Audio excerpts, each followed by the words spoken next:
चलिए भाई ठीक है, करते हैं हमारा नेक्स्ट टर्म स्टार्ट और आज हम पढ़ेंगे रिदम। देखिए दोस्तों,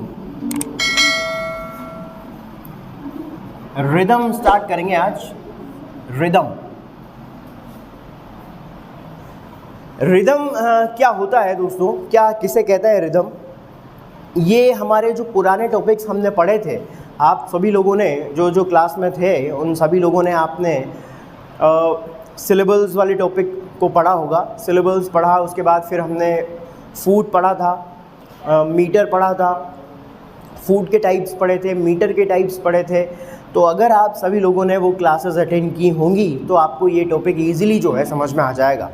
लेकिन अगर नहीं की होंगी तो आपके कुछ भी समझ में नहीं आएगा, है ना। ऊपर से आएगा तो सही वो आपके आंखों के सामने, लेकिन ऊपर से होकर के और पीछे चला जाएगा। तो इसीलिए जो है फिर भी समझने की कोशिश कीजिएगा। अगर आपके अंदर कैपेसिटी है समझने की तो बिल्कुल जो है आपको डेफिनेटली, मतलब कैपेसिटी नहीं कहूँगा मैं, मतलब अगर बिना उन टॉपिक्स को पढ़े अगर समझ में आ जाता है तो बहुत अच्छी बात है ना। बहुत अच्छी बात है अगर बिना उन टॉपिक्स को पढ़े अगर समझ में आ जाता है। लेकिन जनरली क्या होता है कि वो सारी चीज़ें समझना बेहद ज़रूरी होता है, क्योंकि कुछ वो बेसिक कॉन्सेप्ट्स होते हैं जिनकी वजह से ये टॉपिक्स अपने को समझने में हेल्प मिलती है। इसीलिए मैंने आपसे कहा था, मैंने कहा वो सारे टॉपिक्स अपने सिलेबस में भले ही नहीं हैं लेकिन उन्हें पढ़ना बहुत ज़्यादा ज़रूरी है, क्योंकि आगे बहुत सारे ऐसे लिटरेरी टर्म्स आएंगे जिन्हें समझने के लिए इन टॉपिक्स को पढ़ना ज़रूरी है। बताया था मैंने आपको।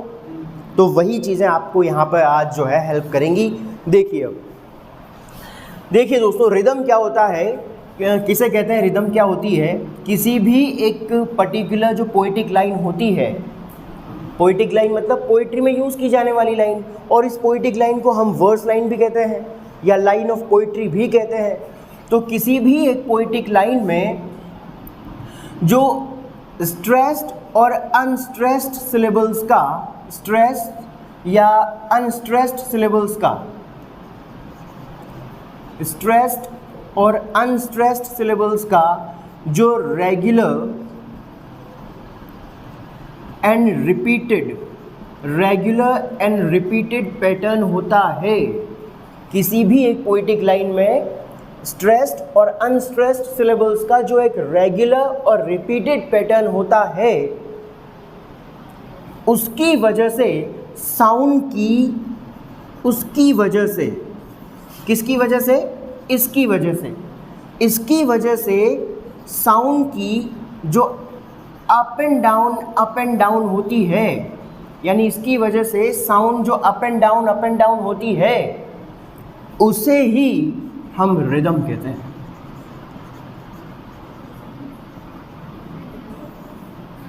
समझ गए बात को? इसका मतलब ये है कि किसी भी एक पोइटिक लाइन में, जैसे सपोज कीजिए अभी हमने सबसे पहले क्या पढ़ा था, जैसे सबसे स्मॉलेस्ट यूनिट किसी भी वर्ड की होती है फोनीम। बताया था मैंने आपको, फोनीम, एक सिंगल कॉन्सोनेंट साउंड को हम फोनीम कहते हैं, ठीक है। तो किसी भी एक वर्ड की स्मॉलेस्ट यूनिट होती है फोनीम। फोनीम के साथ जब वाउल साउंड ऐड होती है तो वो क्या बनाता है? सिलेबल बनाता है, और सिलेबल मिलकर के क्या बनाते हैं? फूड बनाते हैं, और फूड के बेसिस पे क्या बनता है? मीटर बनता है, ठीक है ना। तो सबसे छोटी स्मॉलेस्ट यूनिट फोनीम, फोनीम के साथ वाउल साउंड ऐड होकर के बनता है सिलेबल। सिलेबल डिसाइड करते हैं फूड को, और फीड डिसाइड करते हैं मीटर को, ठीक है ना। ये वाली सिचुएशन होती है। अब जैसे मान लीजिए ये कोई पोइटिक लाइन है, अब पोइटिक लाइन होगी तो सिंपल सी बात है, इसमें काफ़ी सारे वर्ड्स भी लिखे हुए होंगे ना, और किसी न किसी एक पर्टिकुलर मीटर में ही लिखे गए होंगे। मीटर पढ़ा है ना हमने, तो किसी एक पर्टिकुलर मीटर में ही लिखे गए होंगे। अब इस मीटर में सपोज कीजिए जैसे कि ये पेंटामीटर यहाँ पर है, इमेजिन कीजिए जैसे पेंटामीटर है। पेंटामीटर में कितने फीट होते हैं? 5 फीट होते हैं। वो भी कौन से? मैंने सिर्फ पेंटामीटर बोला है, आइम्बिक पेंटामीटर नहीं बोला मैंने। हाँ, मैंने सिर्फ पेंटामीटर बोला है। पेंटामीटर में पता है आपको कौन सा फीट है? आइम्बिक पेंटामीटर बोलता तब कहना चाहिए था 5 आइम्बस फीट। पेंटामीटर में तो 5 फीट, ये इसे कहते हैं conscious of mind, consciousness of mind, ये बताती है, दिखाती है आपकी। देखिए ये पेंटामीटर में यहाँ पे लाइन लिखी हुई है, मान लीजिए स्पोंडिक पेंटामीटर हो गया तो जरूरी क्या आयम्बिक ही हो, स्पोंडिक नहीं हो सकता क्या, ट्रोकेइक भी हो सकता है, पीरिक भी हो सकता है। देखिए भाई, तो ये कोई पोइटिक लाइन है, अब इस पोइटिक लाइन को आयम्बिक पेंटामीटर में लिखा गया है। सपोज कीजिए आयम्बिक पेंटामीटर में, इसका मतलब इसमें 5 आयम्बस फीट हैं। अब आयम्बिक फीट का जो स्ट्रक्चर होता है, फीट का जनरली एक फीट में कितने सिलेबल्स होते हैं, 2। तो सबसे पहले आयम्बिक फीट में, आयम्बिक फीट का स्ट्रक्चर यही होता है, सबसे पहले अनस्ट्रेस्ड सिलेबल आता है और उसके बाद में स्ट्रेस्ड सिलेबल आता है। तो एक सिलेबल मतलब एक फीट ये है, एक फीट ये है, 1, 4 और 5, ये 5 फीट है इसमें, है ना। तो ये अनस्ट्रेस्ड और स्ट्रेस्ड, ये अनस्ट्रेस्ड, ये स्ट्रेस्ड, ये अनस्ट्रेस्ड, ये स्ट्रेस्ड, ये अनस्ट्रेस्ड और ये स्ट्रेस्ड, ठीक है। तो किसी भी एक पोएटिक लाइन में जो क्या पढ़ा है हमने, स्ट्रेस्ड और अनस्ट्रेस्ड सिलेबल्स का जो रेगुलर एंड रिपीटेड पैटर्न होता है, तो ये देख लीजिए रेगुलर एंड रिपीटेड पैटर्न है यहाँ पर, है ना। ये एक्सेंटेड और अनएक्सेंटेड सिलेबल का रेगुलर और रिपीटेड पैटर्न है, यानी कि ये रेगुलर और रिपीटेड, बार बार रिपीट भी हो रहा है और रेगुलर फॉर्म में भी है। तो ये जो रेगुलर रिपीटेड पैटर्न होता है एक्सेंटेड और अनएक्सेंटेड सिलेबल का, या स्ट्रेस्ड या अनस्ट्रेस्ड सिलेबल का, इसकी वजह से साउंड की जो अप एंड डाउन होती है उसे ही हम रिदम कहते हैं।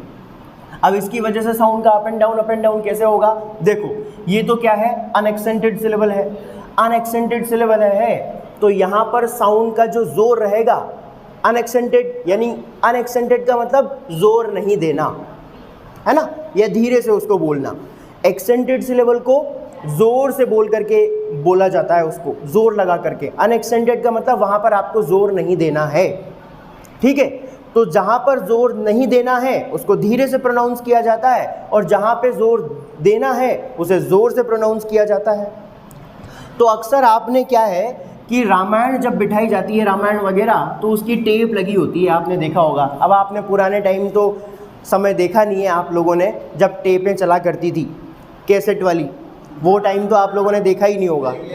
देखा है क्या?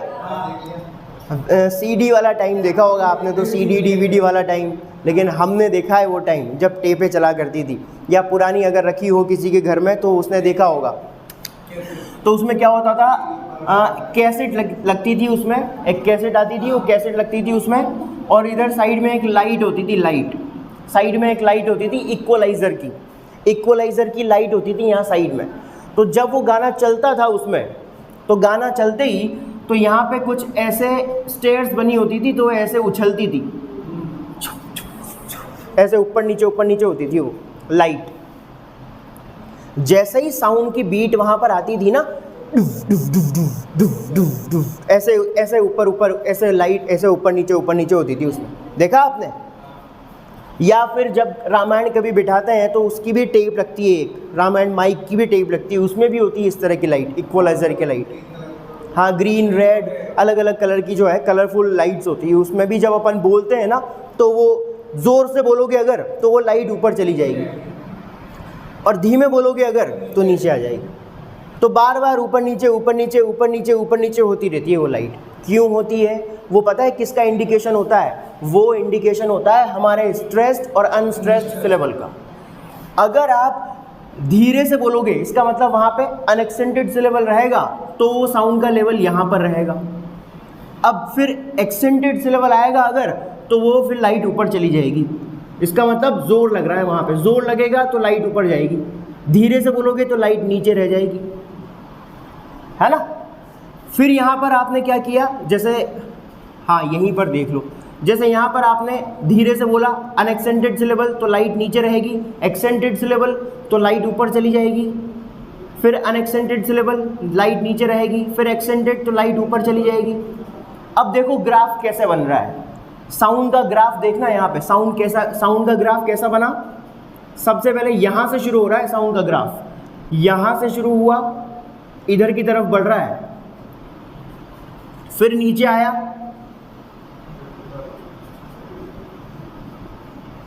फिर ऊपर गया, फिर नीचे आया और फिर ऊपर गया। ठीक है ना।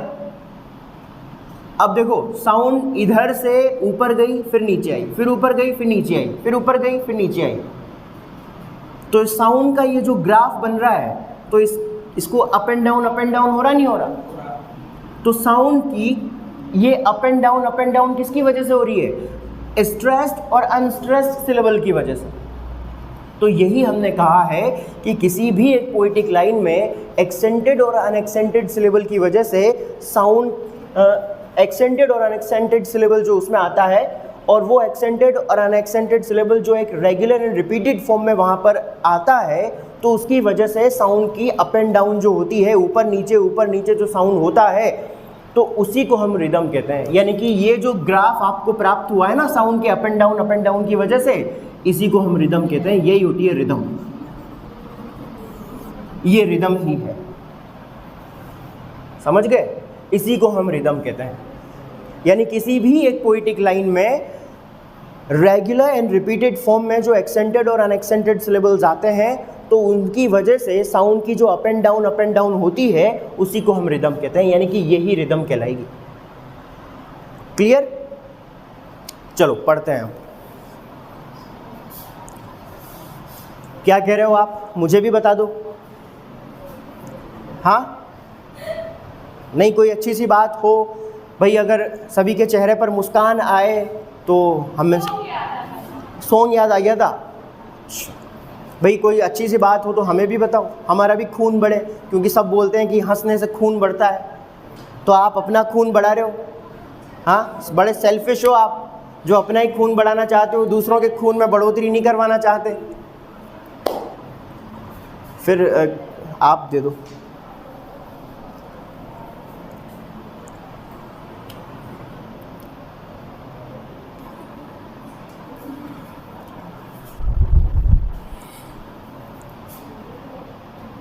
चलिए भाई करते हैं स्टार्ट रिदम। सबसे पहली बात तो इसको रिहाइदम मत बोलिएगा, है ना। नहीं, मैं जिनको समझ में आ गया वो तो बहुत ही अच्छी बात है, लेकिन क्या है, बच्चे बड़े इन्वेंटिव होते हैं, है ना। बच्चे बड़े इन्वेंटिव और बड़े एक्सपेरिमेंटल होते हैं बच्चे। तो वो क्या करते हैं, कुछ बच्चे रिहाइदम या रिहिदम, है ना। तो इस बात का ध्यान रखिएगा। रिदम एच, मिस्टर एच जो है वो यहाँ पर साइलेंट है, चुप है। हाँ, मिस्टर एच ही तो है ये, तो यहाँ पर ये साइलेंट है, ठीक है ना। तो रिदम एच का यहाँ पर कोई लेना देना नहीं है, मिस्टर एच। चलिए भाई करते हैं स्टार्ट। देखिए, A strong, regular and repeated pattern of stressed and unstressed sounds is called rhythm। ये देख लीजिए भाई, किसी भी एक पोएटिक लाइन में, अब यहाँ पर मैंने वो नहीं लिखा है कि इन अ पोएटिक लाइन, क्योंकि वो तो अंडरस्टूड है, क्योंकि मेट्रिकल पैटर्न पोएटिक लाइन में ही लिखा जाता है। प्रोज वाले, सुनिए एक मिनट, बात नहीं, प्रोज में मीट्रिक पैटर्न फॉलो नहीं होता है ना। इसीलिए पोएटिक लाइन को मीट्रिक लाइन भी कहते हैं अपन। पोएटिक लाइन को मीट्रिक लाइन भी कहा जाता है, वर्स लाइन भी कहा जाता है, लाइन ऑफ पोइट्री भी कहा जाता है। तो किसी भी पोएटिक लाइन को मीट्रिक लाइन इसीलिए कहते हैं क्योंकि उसमें मीट्रिकल फीट का या मीट्रिकल अरेंजमेंट का इस्तेमाल किया जाता है, ठीक है ना। तो इसका मतलब अगर मीट्रिकल फॉर्म कहीं पर यूज़ हो रहा है, मीट्रिकल पैटर्न अगर कहीं पे यूज़ हो रहा है, तो वो पोएटिक लाइन में ही किया जाएगा, क्योंकि प्रोज की लाइन में मीट्रिकल पैटर्न का इस्तेमाल नहीं होता है। और इसीलिए मीट्रिक लाइन को पोएट्रिक लाइन या पोएटिक लाइन को मीट्रिक लाइन कहा जाता है। क्लियर? अब देखिए, ये पोएटिक लाइन है, इस पोएटिक लाइन में ये स्ट्रेस्ड और अनस्ट्रेस्ड या अनस्ट्रेस्ड या स्ट्रेस्ड कैसे भी कह दो, है ना। या तो स्ट्रेस्ड अनस्ट्रेस्ड बोल दो या अनस्ट्रेस्ड स्ट्रेस्ड बोल दो, कैसे भी आए वो तो फीट के उसके स्ट्रक्चर के ऊपर डिपेंड करता है। तो स्ट्रेस्ड या अनस्ट्रेस्ड पहले लिख दो, स्ट्रेस बाद में लिख दो, एक ही बात है। तो स्ट्रेस्ड और अनस्ट्रेस्ड सिलेबल्स का जो रेगुलर एंड रिपीटेड पैटर्न होता है, उसी को हम क्या कहते हैं, रिदम कहते हैं। In a poetic line there is a specific role of syllables. किसी भी एक पोइटिक लाइन में सिलेबल्स का महत्वपूर्ण रोल होता है दोस्तों, विशेष रोल होता है। सही बात है भाई। ये देखिए, ये पोइटिक लाइन है, इस पोइटिक लाइन में ये सिलेबल्स हैं अलग अलग, ये सिलेबल्स, ये अनएक्सेंटेड सिलेबल, ये accented syllable, unaccented syllable, accented syllable. और ये कैसे पता लगाया जाता है, कैसे पता लगाया जाता है? ये फोनीम से पता नहीं लगता है। किससे? नहीं, मैं इसकी कह रहा हूँ कि भाई ये फला फला सिलेबल जो इसमें आया है, भाई सिलेबल्स के आधार पर तो डिवाइड कर ही देते हैं अपन। हाँ, तो ये तो अपन डिवाइड कर ही देते हैं, लेकिन कौन सा सिलेबल जो है वो एक्सेंटेड है, कौन सा अनएक्सेंटेड है, तो ये तो क्या है कि सिलेबल्स वाला एक टॉपिक होता है, तो उसको पढ़ कर के उसके सारे रूल्स जो है आप पढ़ लोगे अगर, तो उससे पता लगता है आपको। ठीक है ना? तो ये फ़िलहाल अपने सिलेबस में नहीं है, तो उस बेसिस पे अपन पता लगाते हैं कि भाई ये अनएक्सेंटेड है और ये एक्सेंटेड है। तो अब देखिए, जैसे कि किसी भी पोइटिक लाइन में जो सिलेबल्स होते हैं उनका विशेष रोल होता है, क्योंकि सिलेबल्स के आधार पर ही फीट बनते हैं और फीट से ही मीटर डिसाइड होता है। तो इसका मतलब किसी भी एक पोइटिक लाइन में स्पेसिफिक रोल किसका हुआ? सिलेबल्स का। A poetic line contains accented and unaccented syllables in a regular and repeated way. किसी भी एक पोइटिक लाइन में कंटेन का मतलब होता है लिए हुए होना या भरे हुए होना, टू बी फिल्ड, लिए हुए होना या भरे हुए होना, टू बी फिल्ड विद। एक पोइटिक लाइन में होते हैं, एक पोइटिक लाइन लिए हुए होती है किनको? एक्सेंटेड सिलेबल्स को और अनएक्सेंटेड सिलेबल्स को इन अ रेगुलर एंड रिपीटेड वे। ये देख लीजिए भाई, किसी भी एक पोइटिक लाइन में रेगुलर एंड रिपीटेड फॉर्म में कई सारे एक्सेंटेड और अनएक्सेंटेड सिलेबल्स लिखे हुए होते हैं। ये रेगुलर और रिपीटेड वे में बहुत सारे सिलेबल्स इस तरह से होते हैं जो रेगुलर फॉर्म में भी होते हैं और रिपीटेड फॉर्म में भी होते हैं।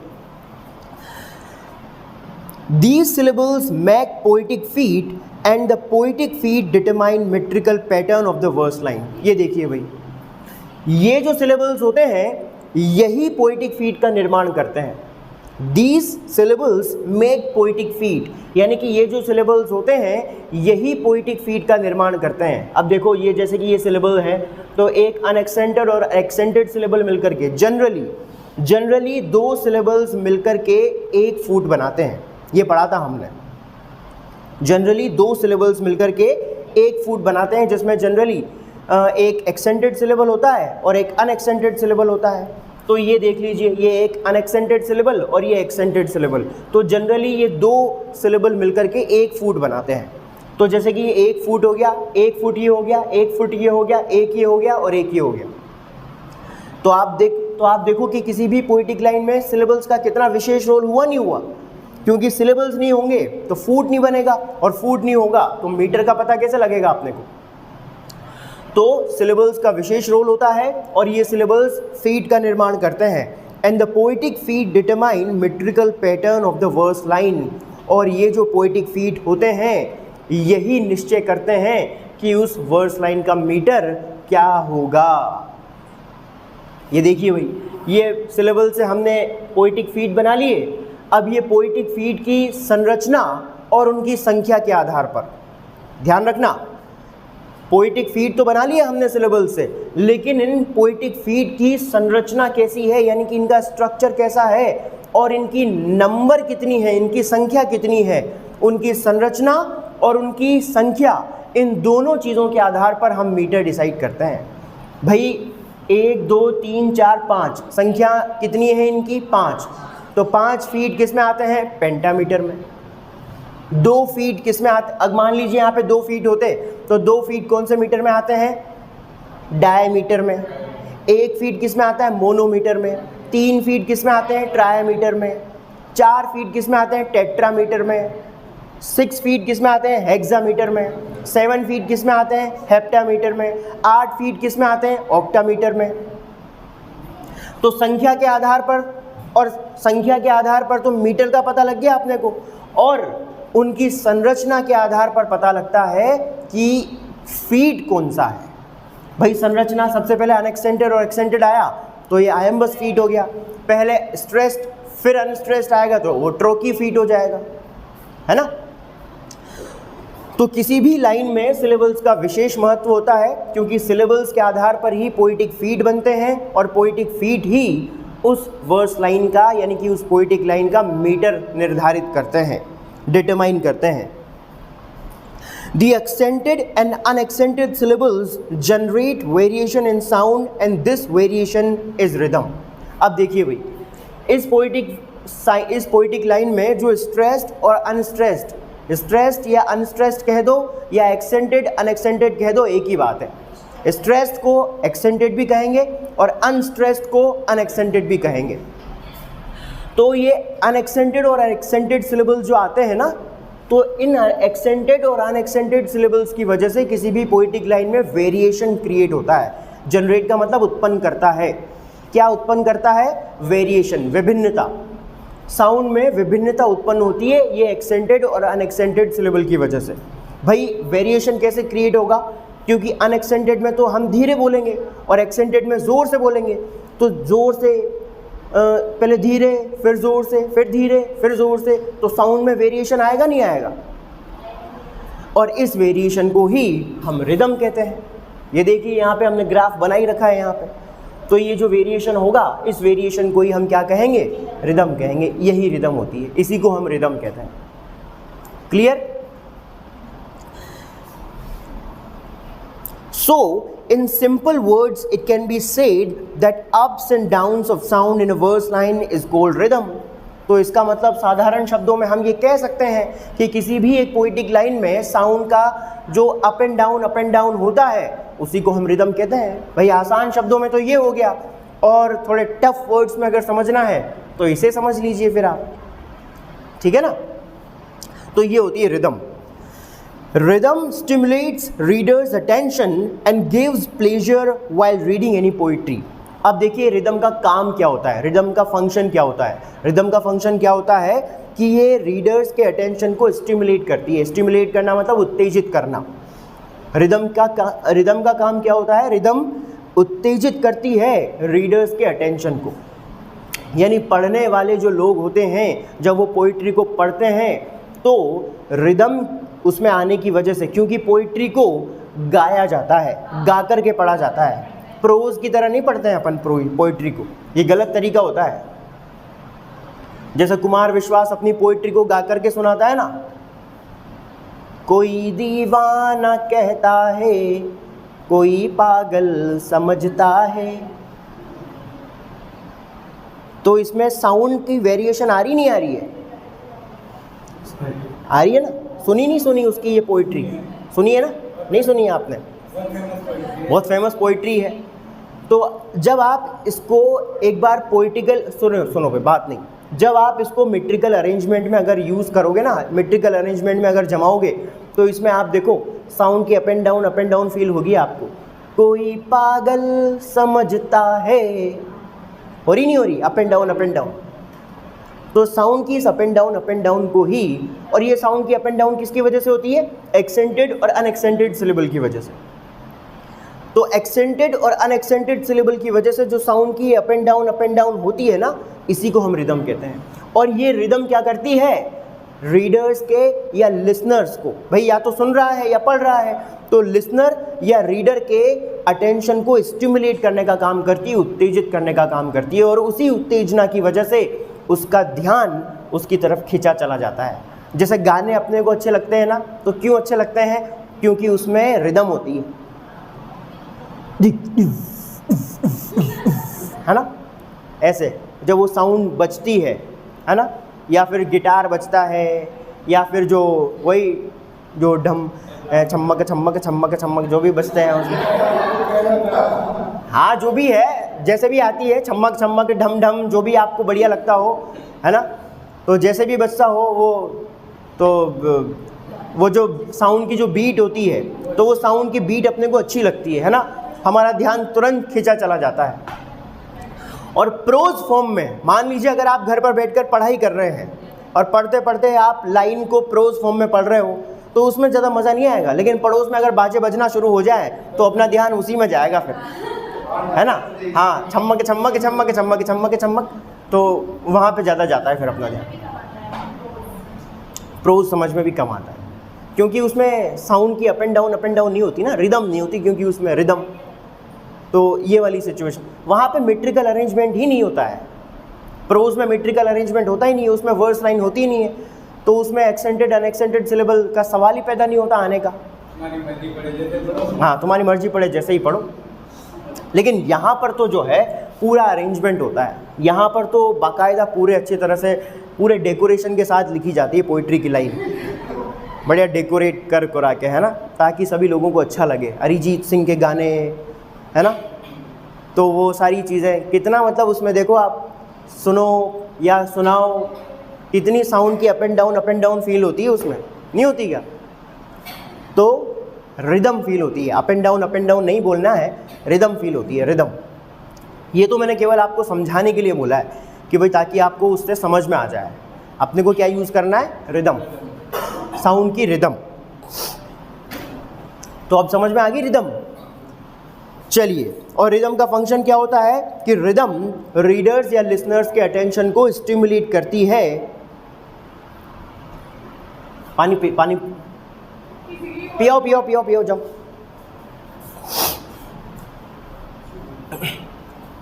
तो साउंड क्या करती है? साउंड रीडर्स के अटेंशन को स्टिमुलेट करती है, पढ़ने वाले या सुनने वाले लोगों के ध्यान को अपनी तरफ आकर्षित करती है, उत्तेजित करती है।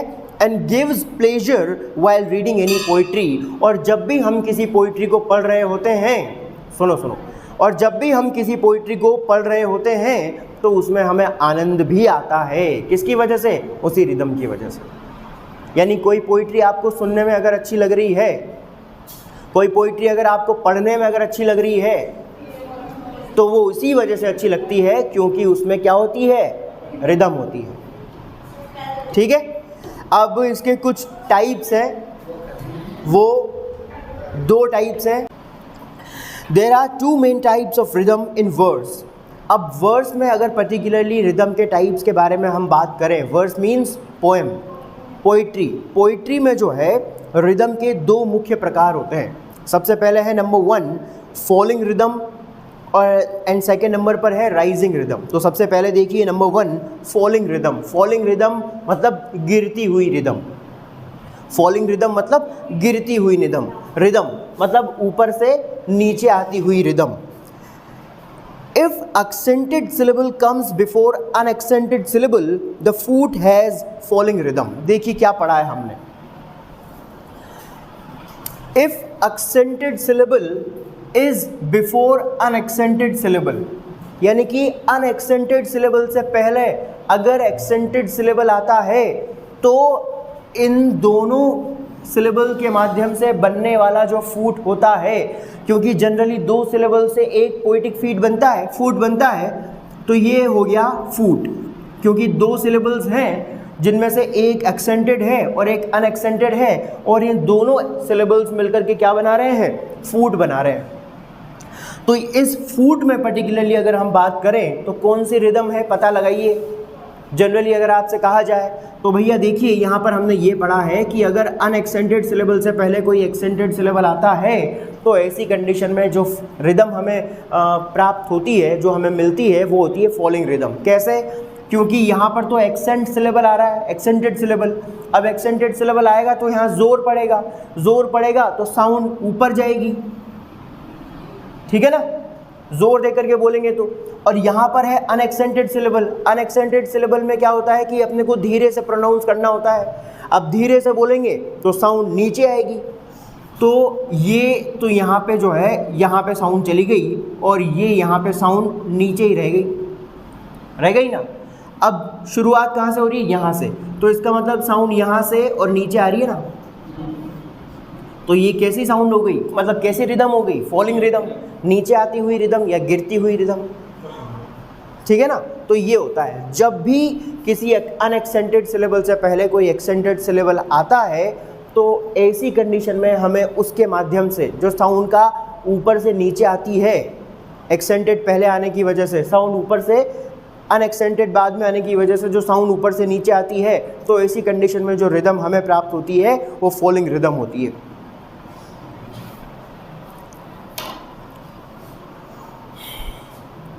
Which is shown by the mark, ये मार्क। अब ये एक्सेंटेड और अनएक्सेंटेड सिलेबल को इस तरह के मार्क के माध्यम से शो किया जाता है। ये देखिए, ये एक्सेंटेड सिलेबल का मार्क ये है और ये अनएक्सेंटेड सिलेबल का मार्क है, ठीक है। इस मार्क के माध्यम से इसे शो किया जाता है। The following rhythm is found in trochee and dactyl food. देखिए भाई, फॉलोइंग रिदम कौन कौन से फूड में अपने को देखने को मिलेगी? Trochee and dactyl food. देखिए भाई, अब फूड के हमने टाइप्स पढ़े थे, मैंने आपको ट्रिक भी बताई थी इसकी, ईटा डीएसपी। कौन सी डीएसपी मैडम आई है? हमारे आपके जो भी है इलाका, आपकी लोकेलिटी जो है वहाँ पे ईटा डीएसपी मैडम आई है, ठीक है। ईटा से हो जाएगा आयम्बस या आयम्बिक, टी से हो जाएगा ट्रॉकी, फिर ए से हो जाएगा एनापेस्ट, फिर डी से हो जाएगा डेक्टाइल, फिर एस से हो जाएगा स्पॉन्डी और पी से हो जाएगा पेरिक, PYRRHIC। ये है भाई। तो ये फूड के जो है 6 टाइप्स होते हैं, है ना। 6 टाइप्स के फूड होते हैं, iambic foot, trochee foot, anapest foot, dactyl, spondee और पेरिक फूड। 6 टाइप्स के फूड होते हैं और इनकी ट्रिक है ईटा डीएसपी मैडम। आपके क्षेत्र की जो डीएसपी साहिबा हैं उनका नाम है ईटा डीएसपी, तो ईटा डीएसपी से आपको ध्यान रखना है, ठीक है। अब देखो, ये जो फॉलोइंग रिदम होती है ये कौन कौन से फूड में मिलती है अपने को? एक तो ट्रॉकी फूड में और एक डेक्टाइल फूड में। क्यों? क्योंकि इन दोनों के फूड का स्ट्रक्चर कुछ इस प्रकार से होता है। ट्रॉकी फूड में तो सबसे पहले जो है ये आ जाता है, ये ट्रॉकी फूड हो गया, ठीक है ना। मतलब ट्रॉकी फूड में तो सबसे पहला जो सिलेबल होता है वो एक्सेंटेड सिलेबल होता है और दूसरा जो सिलेबल होता है वो अनएक्सेंटेड होता है। अब एक्सेंटेड पहले आएगा तो साउंड ऊपर जाएगी और अनएक्सेंटेड बाद में आएगा तो साउंड नीचे आएगी। तो ऊपर से जब साउंड नीचे आएगी तो ये फॉलिंग रिदम होगी नहीं होगी? तो ये फॉलिंग रिदम। दूसरे सेकंड नंबर पे जो 6 फीट होते हैं, इन 6 फीट में से एक और फुट ऐसा है जिसमें अपने को फॉलिंग रिदम देखने को मिलती है, डेक्टाइल फुट। डेक्टाइल फुट में भी क्या होता है? सबसे पहले स्ट्रेस्ड सिलेबल आता है, उसके बाद में 2 अनस्ट्रेस्ड सिलेबल आते हैं, ठीक है ना। अब 2 अनस्ट्रेस्ड सिलेबल आ गए और पहला सिलेबल एक्सेंटेड होता है, तो यहाँ पर भी साउंड सबसे पहले ऊपर जाएगी, फिर उसके बाद में नीचे और फिर उसके बाद में नीचे, ये इस तरह से नीचे रहेगी फिर से। अब ऐसी कंडीशन में फॉलिंग रिदम यहाँ पर भी है। तो बस आपको इतना सा ध्यान रखना है कि इन 6 के 6 फीट में से केवल 2 फीट ऐसे हैं जिनमें फॉलिंग रिदम देखने को मिलती है अपने को। एक तो हो गया ट्रॉकी फुट और एक हो गया डेक्टाइल फुट। अच्छा, एक फुट को भी हम फुट कहेंगे, एक फुट को तो फुट कहेंगे और प्लूरल को फीट कहेंगे, ये ध्यान रखना, ठीक है ना। तो ट्रॉकी फुट और डेक्टाइल फुट, इन दोनों फीट में ध्यान देना क्या बोल रहा हूँ। ट्रॉकी फुट और डेक्टाइल फुट, इन दोनों फीट में फॉलिंग रिदम अपने को देखने को मिलती है, ठीक है। आगे देखते हैं।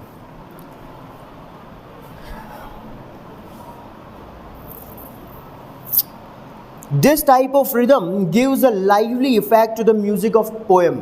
और इस टाइप की जो रिदम होती है, ये पोएम का जो म्यूज़िक होता है उसे जीवंत प्रभाव प्रदान करती है दोस्तों। यानी इस प्रकार की जो रिदम होती है, जब किसी पोइट्री में इस प्रकार के रिदम को यूज़ किया जाता है तो बिल्कुल लाइवली इफेक्ट देखने को मिलता है अपने को। और लाइवली इफेक्ट किसी एक फुट में देखने को नहीं मिलेगा।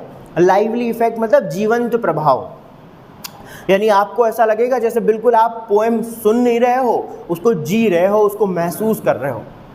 लेकिन ये किसी एक शब्द में आपको महसूस नहीं होगा। जब पूरी पोएम को आप पढ़ोगे ना एक साथ, एक लय में, एक टोन में गाते हुए, तब जाकर के आपको फील होगा। ये किसी एक वर्ड को पढ़ने से फील नहीं होगा। जैसे कि यहाँ पर एक एग्जाम्पल है, double double toil and trouble, fire burns cauldron bubble. तो इसमें अगर आप पूरा एक एक वर्ड को, जो मैंने आपको तरीका बताया था पहले, याद करो जब हमने वो सिलेबिक पैटर्न वाला पूरा टॉपिक पढ़ा था स्टार्टिंग में, तो मैंने आपको जो है फोनीम ढूंढना बताया था, सिलेबल ढूंढना भी बताया था मैंने आपको। तो उस बेसिस पे अगर आप यहाँ पे पूरे रूल्स लगा करके एक एक वर्ड में सिलेबल ढूंढ करके, फोनीम ढूंढ करके अगर अच्छी तरह से यहाँ पे इसको एनालाइज करोगे ना, तो आपको यहाँ पर जो है फॉलोइंग रिदम देखने को मिल जाएगी। Double, double, toil and trouble, fire, burns and cauldron, bubble. तो ये फॉलोइंग रिदम का एग्जाम्पल है। अभी इसमें काफ़ी टाइम लग जाएगा, तो कभी बाद में जो है इसको सॉल्व करके बता देंगे। इसके बाद में आइए नंबर 2, राइजिंग रिदम के ऊपर आते हैं। देखिए राइजिंग रिदम में क्या होता है, if unaccented syllable comes before accented syllable, यदि किसी एक्सेंटेड सिलेबल से पहले कोई अनएक्सेंटेड सिलेबल आता है तो ऐसी कंडीशन में the foot has rising rhythm, तो ऐसी कंडीशन में उस फूट में राइजिंग रिदम होती है। भाई अब इसका जस्ट अपोजिट कर लीजिए आप, जो हमको यहाँ मिला उसका जस्ट अपोजिट कर लीजिए। पहले अगर कोई एक्सेंटेड सिलेबल है, उस एक्सेंटेड सिलेबल से पहले अगर कोई अनएक्सेंटेड सिलेबल आता है अगर, तो ऐसी कंडीशन में मिलने वाला जो फूट होता है उसमें राइजिंग रिदम होती है। कैसे? क्योंकि यहाँ तो साउंड नीचे रह जाएगी और यहाँ जोर लगेगा तो साउंड ऊपर चली जाएगी। तो ऐसी कंडीशन में साउंड का ग्राफ कुछ इस तरह से राइजिंग, ऊपर चढ़ता हुआ जाता हुआ मिलेगा अपने को, तो ये राइजिंग रिदम हो गई। ठीक है ना। और इसको इसी तरह के मार्क से, मार्क तो खैर आपको पता लग ही गए होंगे। अब एक्सेंटेड सिलेबल का मार्क एक ऐसा छोटा सा चंद्र बिंदु का जैसा होता है ये, तो ये होती है rising rhythm. It is shown by the mark, ये मार्क आपको पता लग ही गए हैं, है ना। इस तरह के मार्क से इसको शो किया जाता है। सबसे पहले अनएक्सेंटेड सिलेबल का साइन आएगा, फिर एक्सेंटेड सिलेबल का साइन आएगा। Rising rhythm is found in iambic foot and anapest foot. इन 2 फीट में जो है अपने को राइजिंग रिदम देखने को मिलती है। भाई देख लो, ये आयम्बिक फूट, एक तो आयम्बिक फूट और एक एनापेस्ट फूट, इन दोनों फीट में अपने को जो है राइजिंग रिदम देखने को मिलती है। आयम्बिक फूट तो ये हो गया, ये आयम्बिक फूट, इसमें सबसे पहले अनएक्सेंटेड सिलेबल आता है, फिर एक्सेंटेड सिलेबल आता है, इसीलिए इसमें राइजिंग जो है अपने को रिदम देखने को मिलती है। दूसरी तरफ एनापेस्ट फूट ले लीजिए आप। एनापेस्ट फूट में सबसे पहले जो है अनएक्सेंटेड सिलेबल, दूसरा भी अनएक्सेंटेड सिलेबल और तीसरा एक्सेंटेड सिलेबल रहता है। तो ऐसी कंडीशन में साउंड का जो ग्राफ रहेगा वो कुछ ऐसे, और इसके बाद में ऐसे ऊपर चढ़ता हुआ मिलेगा आप, है ना, ऐसे ऊपर चढ़ता हुआ मिलेगा। तो ये राइजिंग रिदम हो गई। तो ये दोनों चीज़ें ध्यान रखिएगा, आयम्बिक फूट में और एनापेस्ट फूट में तो राइजिंग रिदम देखने को मिलती है, जबकि ट्रोकी फूट में और डेक्टाइल फूट में फॉलिंग रिदम देखने को मिलती है। ठीक है ना। जैसे कि एग्जाम्पल है इन द वर्ड सप्रेस, जैसे कि एक सप्रेस का एग्जाम्पल ले लीजिए आप। सप्रेस यहाँ पर एक एग्जाम्पल है, एक ही वर्ड है, इसको तो सोल्व कर लेते हैं, इसमें नहीं लगेगा अपने को टाइम। जैसे कि एक वर्ड यहाँ पर आया है सप्रेस।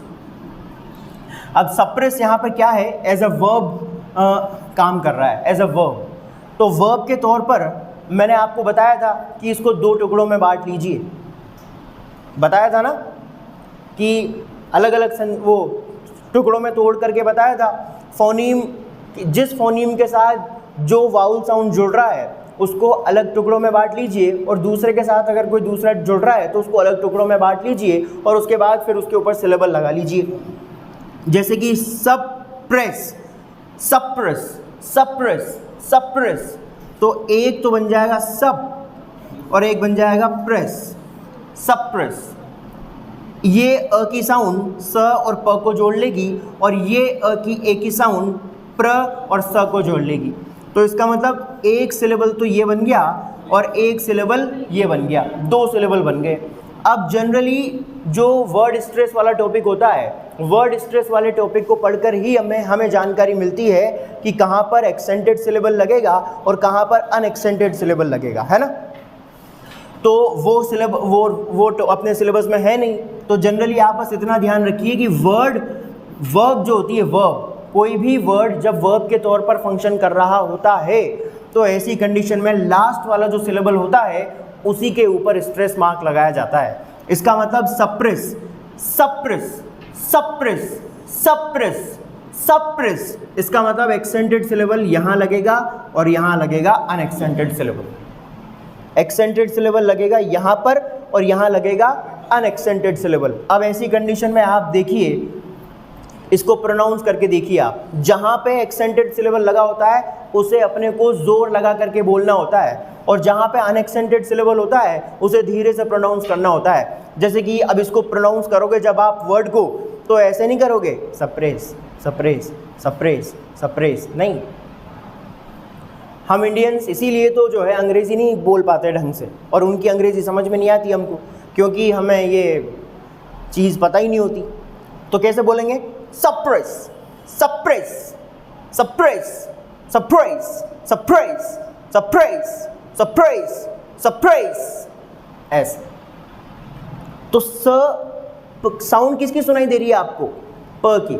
सप्रेस सप्रेस प, क्योंकि यहां पे एक्सेंटेड सिलेबल है, और स की साउंड आ तो रही है लेकिन धीरे से आ रही है, क्योंकि यहां अनएक्सेंटेड सिलेबल है। तो साउंड नीचे से ऊपर जा रही नहीं जा रही, इसी को हम क्या कहते हैं? राइजिंग रिदम कहते हैं।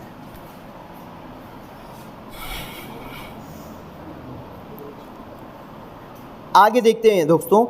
इन iambs and anapest feet the strong stress is at the end। iamb foot में और anapest फुट में जो strong stress होता है, strong stress मतलब एक्सेंटेड सिलेबल जो होता है वो एंड वाले पार्ट पर होता है। ये देखिए iamb फुट, iamb फुट में जो एक्सेंटेड सिलेबल है वो एंड वाले पार्ट पर है ना। उसी तरह से ये एनापेस्ट फुट में भी जो स्ट्रॉन्ग स्ट्रेस है वो एंड वाले पार्ट पर है। And hence these feet constitute a rising metre, इसीलिए ये दोनों फीट कॉन्स्टिट्यूट यानी कि बनाते हैं अ राइजिंग मीटर, एक राइजिंग मीटर बनाते हैं। ये बात भी ध्यान रखनी है दोस्तों, राइजिंग रिदम के साथ साथ राइजिंग मीटर भी ध्यान रखना है आपको।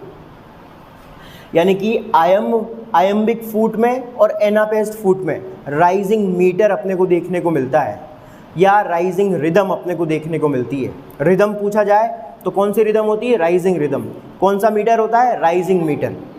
और ट्रॉकी फुट में और डेक्टाइल फुट में फॉलिंग रिदम और falling meter. On the other hand, जबकि दूसरी ओर trochees and dactyls feet have the strong stress at the beginning. जबकि दूसरी ओर ट्रॉकी फीट या डेक्टाइल फीट के बारे में हम बात करें अगर, तो इसमें जो एक्सेंटेड सिलेबल होता है वो बिगिनिंग में देखने को मिलता है अपने को, यानी शुरुआत में ही देखने को मिल जाता है। जैसे कि ये देखिए ट्रॉकी फीट, ये ट्रॉकी फुट है। अब स्ट्रॉन्ग स्ट्रेस कहाँ पर है? बिगिनिंग में है। इसके अलावा एक और लिखा था ना वो, ये रहा। अब ये है डेक्टाइल फुट। डेक्टाइल फुट में जो स्ट्रॉन्ग सिलेबल है, जो एक्सेंटेड सिलेबल है वो बिगिनिंग में है। तो ट्रॉकी फुट में और डेक्टाइल फुट में दोनों में जो एक्सेंटेड सिलेबल होता है वो बिगिनिंग में होता है, इसीलिए इसमें जो है क्या होता है? फॉलिंग रिदम होती है, यानी कि फॉलिंग मीटर देखने को मिलता है। जबकि आयम्बिक फुट में और एनापेस्ट फुट में जो एक्सेंटेड सिलेबल होता है वो एंड वाले पार्ट में होता है, इसीलिए इसमें राइजिंग रिदम या राइजिंग मीटर देखने को मिलता है अपने को। They have the strong stress at the beginning, इनमें एक्सेंटेड सिलेबल बिगिनिंग में होता है। Hence they constitute a falling metre, इसीलिए ये निर्माण करते हैं या बनाते हैं, फॉलिंग मीटर का निर्माण करते हैं या फॉलिंग मीटर बनाते हैं। और ये आपका रिदम वाला जो लिटरेरी टर्म है ये समाप्त होता है दोस्तों। ठीक है भाई।